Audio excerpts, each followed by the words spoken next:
এসেছে আবার ইলেকশন, নৌকা নাই তাই ভোট হবে বর্জন।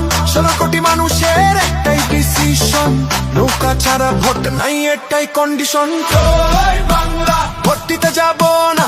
জয় বাংলা, নৌকা ছাড়া মানব না। জয় বাংলা, শেখ হাসিনার সালাম